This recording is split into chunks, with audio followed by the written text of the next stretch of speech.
What's good, everybody? It's your boy, O'Shea Duke Jackson, back at it again with another episode of The Celebrity Junk. Dima, African music! As you guys know, I live in Uganda, and of course, I travel throughout all of the East African corridor. And typically, I like to talk to people who are successful in business or, doing very well. And we always talk about the issues that, we may have in the industry or in the private sector. And when I talk about some of the challenges that they have, I ask people, why do you think that the economy is not growing? Well, the first thing they'll always tell me usually is that, the economy is not going as well because people just are lazy. They don't want to work. They don't want to work at all. And this is the same thing that Myron, who's from Sudan, is going to say about black people. Black people are lazy. Bro, reparations are for retards, okay? Black people need to just stop being lazy. You're not going to get a handout, okay? We're not going to give you your reparations because guess who's going to have to pay for that? The middle class is going to have to pay for it. Yes. Now, let's keep it 1,000. You get your reparations, what you going to do with it? You'll buy a bunch of some Jordans, some drugs, some weed. Well, what does this have to do with the topic? Stick with me. You see, guys, one of the things that people do when you don't want to do something for them is they try to say that something is wrong with you.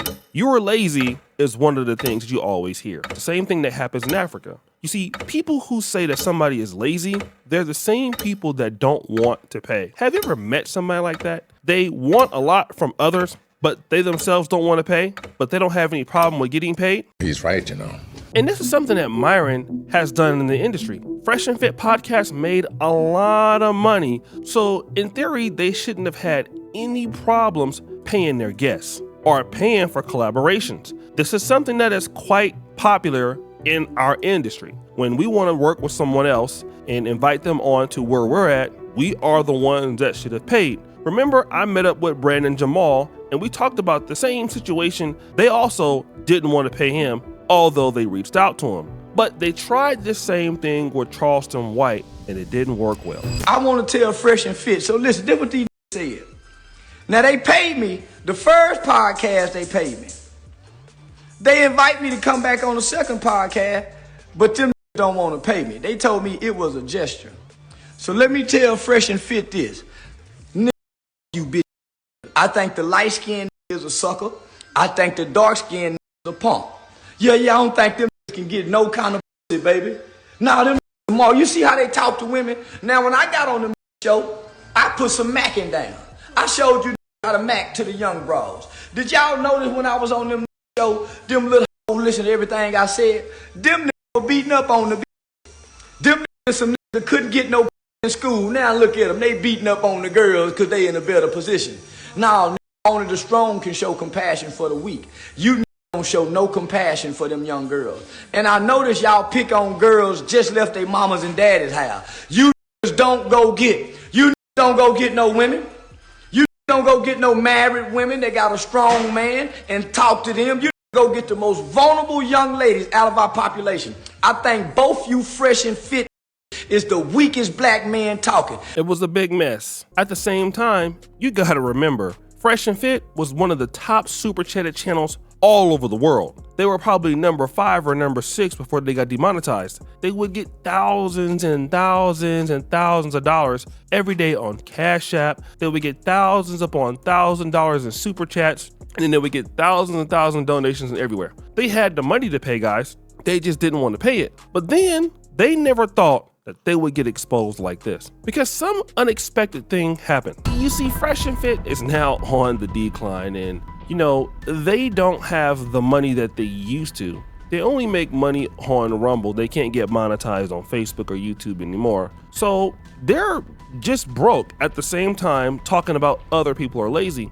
But they had a black lady on the podcast and basically they disrespected her. That's nothing out of the blue. We always know that Fresh and Fit are gonna always disrespect black women. But what she said was very important. So you can't comprehend either. I was speaking to her, not you. It's the wig. It's kind of hot there. Yeah, I guess so. Yeah. Like the glue must be in her head or something like that going into her brain. Hopefully not. Yeah, it all is interconnected because when I'm talking about responsibility, authority, gender roles, etc., it all comes back to feminism, the family unit, etc., and how we are inherently different biologically. Oh, she's triggered. All right. Well, no worries.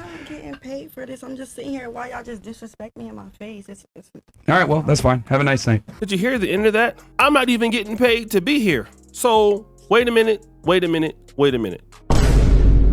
You see, Fresh and Fit, they actually have a person that they pay to go out and get girls to come on the show. So they're out there asking these women to come on the show and to spend their time there and to get disrespected and to get kicked out. It's laughable, right? Absolutely. Imagine like someone was invites you to their home just so that they can just roast you and talk trash about you all day and then kick you out of their house. Would you go? I don't think that anybody would do that, but that's their business model now. And they hop on the internet talking about black people are lazy or other groups are lazy and this, that, and the third. The reality is that you guys run a trash business and you guys don't have any appreciation for the people that work with you or even your own subscribers. And that's one thing that I will say that's been happening in the creator economy for a long time now. You see, creators get so big and podcasts get so big, they feel that number one, it's a joy to be on my podcast or on my YouTube channel, even though I'm inviting you. I don't need to pay you. And the reason why I don't need to pay you is because I have this huge audience. And so once you get known on this audience, then hey, that's your payment, okay? So, and then if I end up kicking you off or you waste your time with me, then it doesn't matter. But that's kind of what happens in the third world. That third world mentality of you should come and do something for me for free, even though you're inviting me. That's what happens in a lot of these African countries. I hate to say that, but Sudan would be one of them. You see, in reality, Americans don't think like that. Americans would love to show value for what you're doing. Even if they do have more money, we believe in compensating people for their time. But this is not what Myron is doing. You are so broke now that basically you want to get people to come to your stuff for free just to talk trash about them and kick them off. And you don't even have the money to pay anybody. And if you did have the money to pay somebody,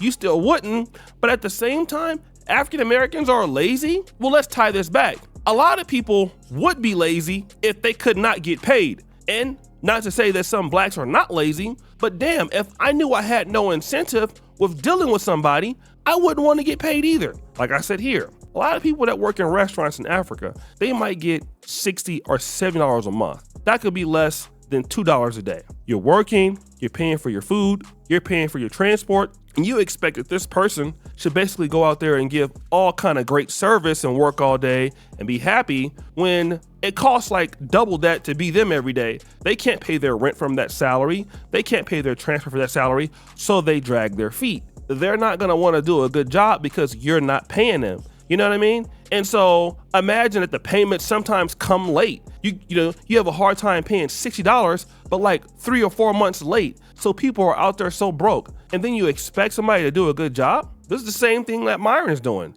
You expect people to want to come to your podcast and want to work with you and get disrespected, yet you're the same silly ass guy that's calling African Americans lazy. It's complete buffoonery. Because it is. So guys, what do you think? It's your boy O'Shea Duke Jackson back at it again with another episode of The Celebrity Junk. We're just here for all you just heard the bell. We're out.